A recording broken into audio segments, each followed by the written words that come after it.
everyone, I'm Alise and welcome to the Cool Down Room. Let's rewind and talk about Mario Andretti. It's been a long time. It's been a long time since I've done a solo episode, especially a solo segment. I don't even remember the last time I did a rewind, which I want to say was Lola Lombardi, but I can't be sure. And it's also been, I haven't done like a solo episode since the summer, so this is going to be interesting. I did not see the pictures on their Instagrams. It was adorable. Charles had Leo with like a little doggy color tag thing that says like "Dad wants to marry you," and it was fucking adorable.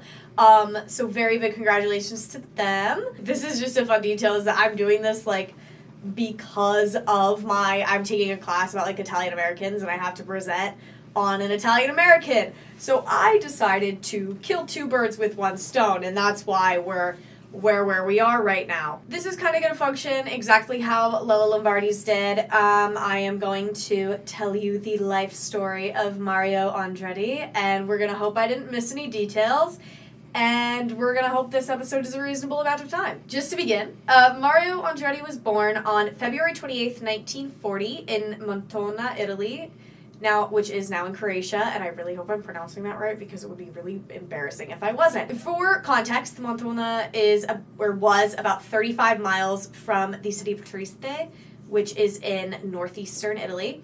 Montona was also in the peninsula of Istria. Also, I hope I'm pronouncing that right. And when World War II ended, it became part of Yugoslavia. So it was Italy, and then it was part of Yugoslavia, and now it's part of Croatia. And because of this, the Andrettis were inside of a communist country because after World War II, Yugoslavia was a communist country. And they stayed for 3 years and basically were just hoping that, like, things would kind of go back to normal and everything would right themselves and, like, they would, like, be a part of Italy again, is what I got from it, and that things would just be okay. But eventually, in 1948, when Mario was 8 years old, they decided to leave, and their first stop was a disbursement camp in Udine. That was like the weirdest. I'm sure that's not how you pronounce Udine, but we're gonna hope for the best here with all of these pronunciations, so just bear with me. A disbursement camp is basically like Mario Andretti's website calls it a disbursement camp. Other places call it a disbursement and spell it differently, or a displacement camp is also, or like a dispersal camp are a couple of other names that I'm seeing, which they will go to this place for, which my understanding of the situation that they were in is that it's for persons displaced by war, and they would be able to like stay there until they were repatriated or like could move to another country. While they were there, it was incredibly crowded and there were a lot of food shortages. The same was true of Lucca, Tuscany, which is where they were transferred to. They were transferred to a refugee camp in Lucca, and they had very similar conditions there. They were living in one room with several other families, and blankets would separate each family's quarters. As I said, it was very crowded, and there were very severe food shortages. I couldn't find an exact date for this, but in the early 1950s, Mario and his twin brother Aldo rode their bikes to the portion of Mille Miglia Road that was near them, and they watched the race that was taking place there at the time, and this kind of started a lot of that love of racing for them. And then in 1954, they were able to go to Monza to watch the Italian Grand Prix. This would have been, in 1954, would have been 4 years after Formula One started. So they were there for like one of the very first races, and it sparked, they already had that spark of like loving racing and wanting to do it professionally, but that just the spark blew into a fire, which sounds so dramatic, but it solidified that for them. The Andretti family, officially immigrated to the United States in 1955. Their boat, an Italian ocean liner named Conte Biancamano, landed in New York Harbor on June 16th, 1955. They settled in Nazareth, Pennsylvania, When they got there, they had $125 to their name, which today would be about $1,511. They also did not speak any English, so it was not the easiest time, especially not for Mario and Aldo, who were 15. Settling in was difficult, as it was for a lot of people during that time, and as it still is today. The twin brothers discovered that there was a racetrack pretty much in their backyard. What I got from the information that I have is literally within a few days of living there, living in Pennsylvania, they realized, oh, there is a racetrack right in our backyard. It is right here. And it wasn't what they were used to. They were used to, the big, twisty, curvy European tracks. But the one pretty much in their backyard was a half-mile long oval track. And it was for modified stock cars, not like F1 cars or any kind of sophisticated car.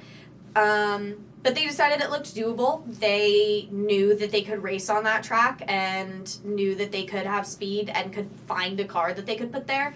And so they decided to try, and they were like, okay, we're going to build a car. We're going to compete.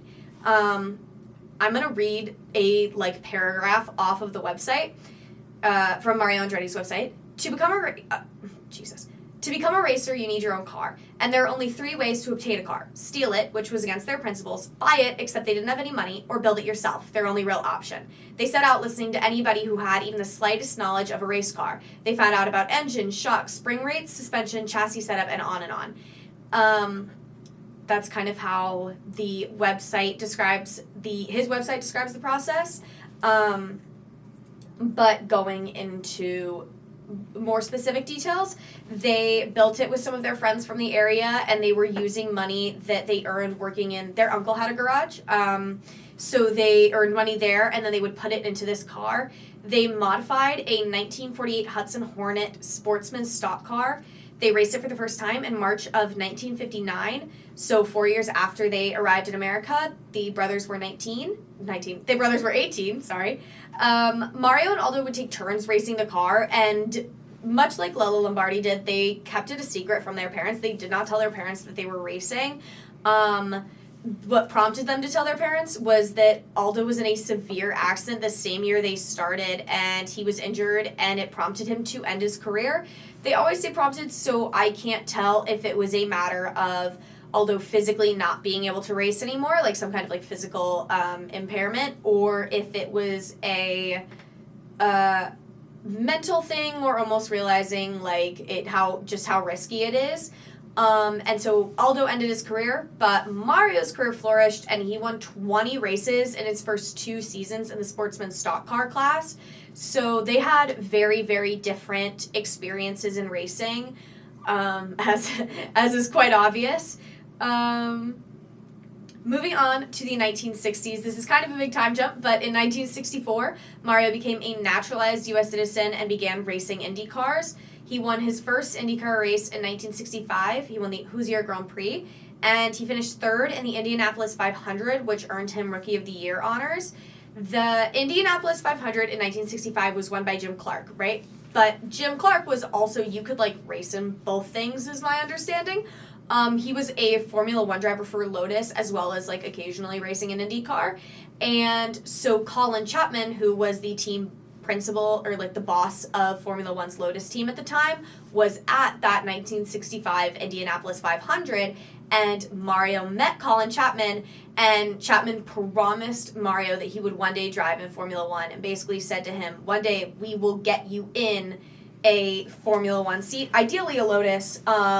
But he saw the potential that Mario had, and he saw Mario's ability to drive and his talent, and he said, no matter what, you're probably going to end up in F1, but if it isn't a Lotus, that was very clearly what Colin Chapman wanted. He really, really wanted Mario in one of his cars. Moving forward, this is quite a good time to talk about this, because in 1968, so this would be, let me find that. About 3 years later, Mario Andretti made his Formula One debut. He qualified his Lotus 49 on pole position for the U.S. Grand Prix at Watkins Glen. He actually was not a full-time F1 driver, but Colin Chapman was prepared to offer him a full-time drive because Jim Clark had been killed earlier that year in 1968, and Chapman was prepared to offer Andretti that position of replacing Clark, and Mario just didn't want to abandon the security of his career in America because he was doing very, very well. He was doing very well in America. He was doing very well in IndyCar, and he knew that leaving IndyCar and leaving America then could have been very bad for his career, because if he had left IndyCar at that point, goes into Formula One, and doesn't find that same success, then it could torpedo his other career advances. So he decided to stay primarily in American racing and would only do the occasional Formula One outings that his United States Auto Club commitments allowed, because that was what it's called, and I believe it's still called that today. So because of this, over the next few years, he did appear in F1 several times, but it was really sporadic, and it wasn't like he was truly in a contract. At least not you will be racing for the team for the entire calendar year, or X many years, or X amount of seasons. He just appeared when he could, and it was always in uncompetitive cars. However, there was one exception in 1971, but we'll get to that later. Edge of your seats, be ready.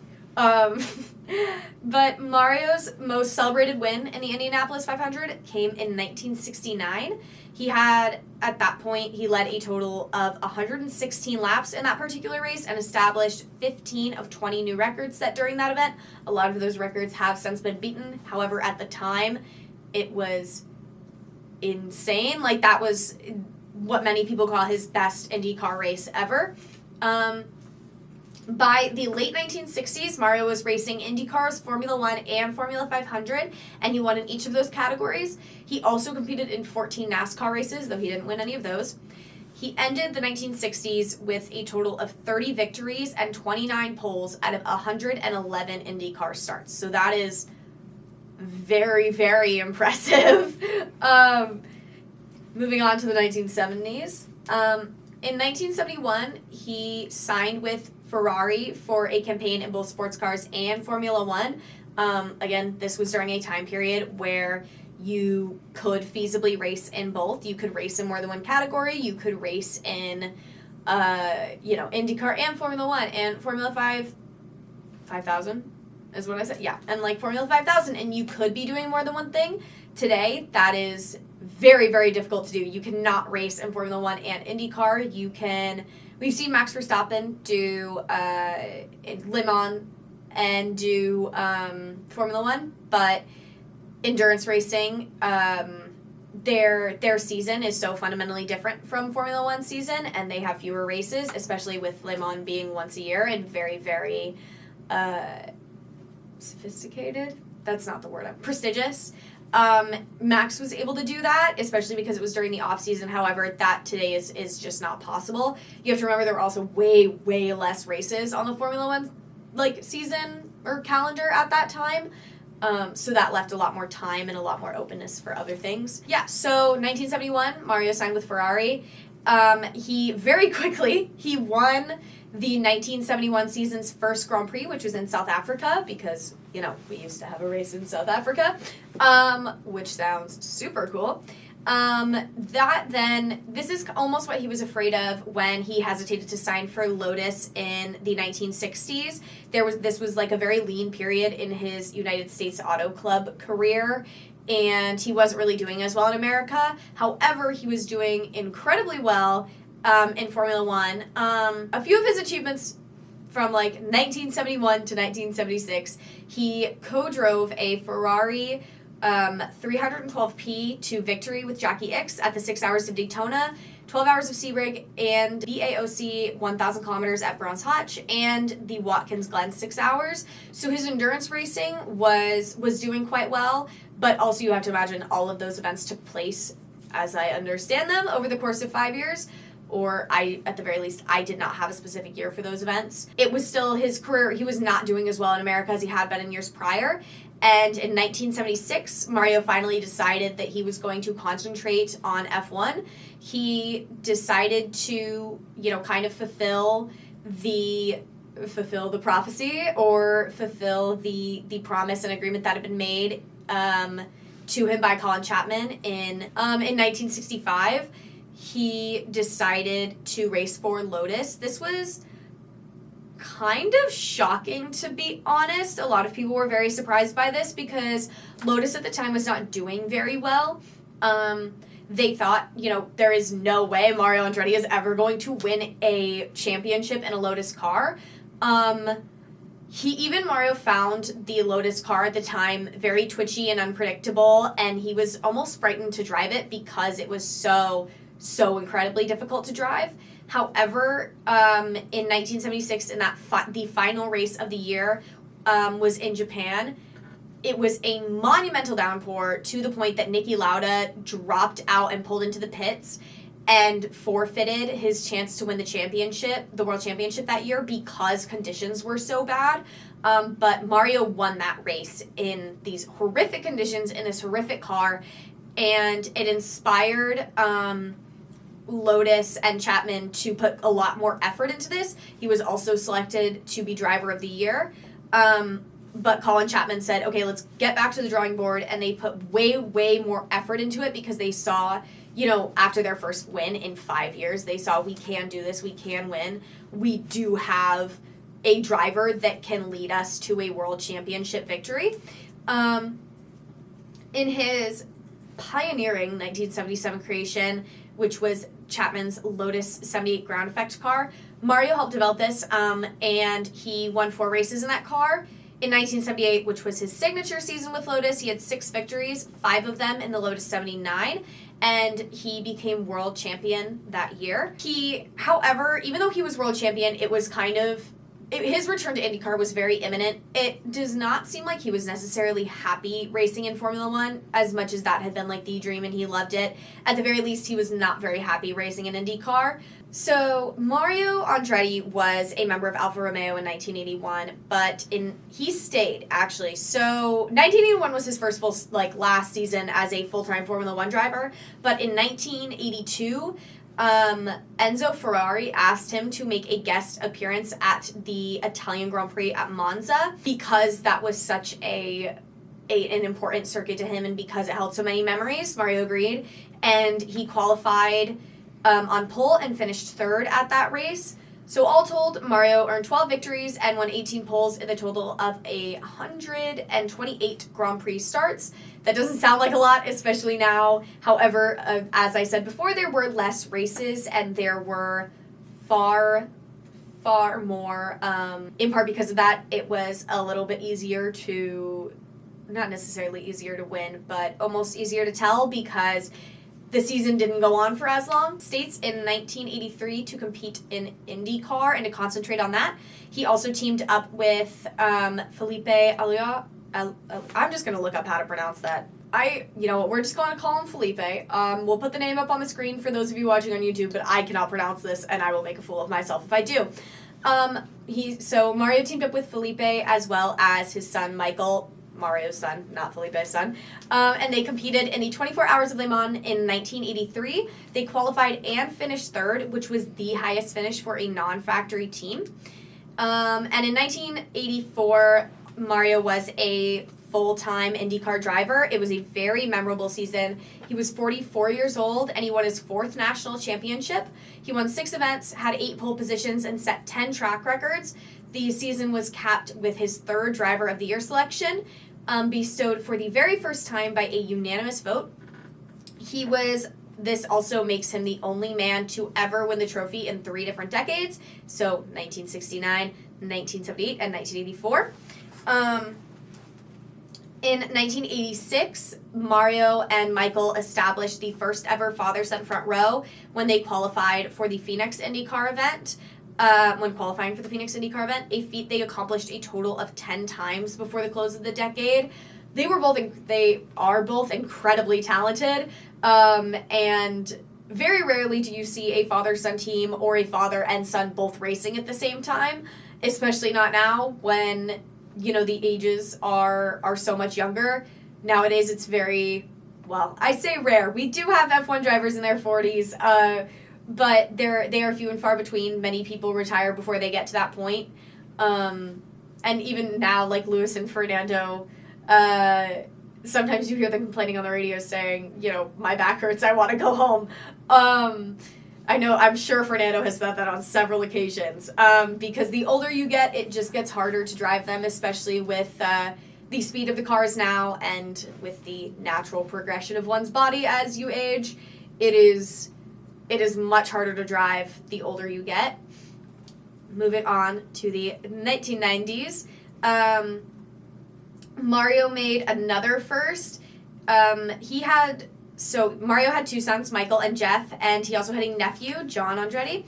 They all competed in the same IndyCar race on June 3rd, 1990 in Milwaukee. Jeff, one of Mario's sons, was voted Rookie of the Year. Mario was Rookie of the Year in 1965, and Michael was Rookie of the Year in 1984. They are the only three members of the same family to win the award. Truly racing is a family affair for the Andrettis. In 1992, Mario achieved two new milestones. He became the oldest IndyCar pole winner when he earned his record-setting 66th pole at the Michigan 500, and at Cleveland, he set an all-time record for most IndyCar race starts. With 370. He finished his career with 407 starts. He was also named Driver of the Quarter Century by a vote of all former Driver of the Year winners and a panel of 12 journalists. He was the first driver to win IndyCar races in 4 decades and the first driver to win races in 5 decades. In 1993, he set a world closed course speed record in qualifying for the Michigan 500 and his 67th pole. This record stood intact until 1996, which was a year after the track was repaved. Mario decided that 1994 would be his final year of competition as an IndyCar driver. He had a season-long farewell campaign in 1994, and it was called Arrivederci, which in Italian means goodbye. Mario featured special tributes, salutes, and honors at every single race venue. His final IndyCar race was October 9th, 1994 at Laguna Seca Raceway. And even after he officially retired, he took the next few years to seek the one major trophy missing from his mantle, which was the 24 Hours of Le Mans. And because even though he had competed in it before, he had never actually won. Like I said earlier, when he competed with Michael and Felipe, they qualified and finished third. He competed an additional 4 times in Le Mans, winning the WSC class and finishing second overall in 1995. Today, Mario is a spokesman, associate, and friend to top executives around the world. He focuses much more on the business side of driving and racing rather than the actual racing portion of it. He appeared in Disney's Cars in 2006, starring as himself a 1967 Ford Fairlane. He was nominated into the International Motorsports Hall of Fame in 2000. His name will forever be synonymous with speed and winning, and he remains one of the most respected voices in all of motorsports. He was also named Driver of the Century by the Associated Press, and in 2000 was named Driver of the Century by Racer Magazine. In total, he had 52 IndyCar victories, 12 Formula One victories, 9 Sprint Car victories, 9 Midget victories, 7 Formula 5000 victories, 7 World Sports Car victories, 5 Dirt Track victories, 4 three-quarter Midget victories, 3 IROC victories, 2 Stock Car victories, and 1 non-championship race win. He is also going to be the director of the board of Cadillac F1 team, which will be joining next season. So as you can see, he is still incredibly active, and he may not be a driver anymore, but he is not retired from the racing world in any sense. I saw this quote while I was doing research from this episode, and I really love it. He said, "If everything seems under control, you're just not going fast enough," which is kind of great for me because I am a type A control freak, and I hate when everything is not in my control. But I kind of love that quote because if everything is under, especially in an F1 car, there should be a healthy sense of fear of how fast you're going and the consequences of how fast you're going. That doesn't apply to everybody, but I like that quote for me. Rewinds are much shorter episodes. It's a nice little break and a nice little way to learn some history before we return for a race week and to have a little one-on-one time and hang out. Chloe and I will be right back here next week for the Sao Paulo Grand Prix. But until then, make sure to follow us on Instagram at Ithaca Cooldown Room and subscribe to the YouTube and Spotify channels and like this video. I'm Alise, and I will see you very soon. Have a beautiful week. Mwah!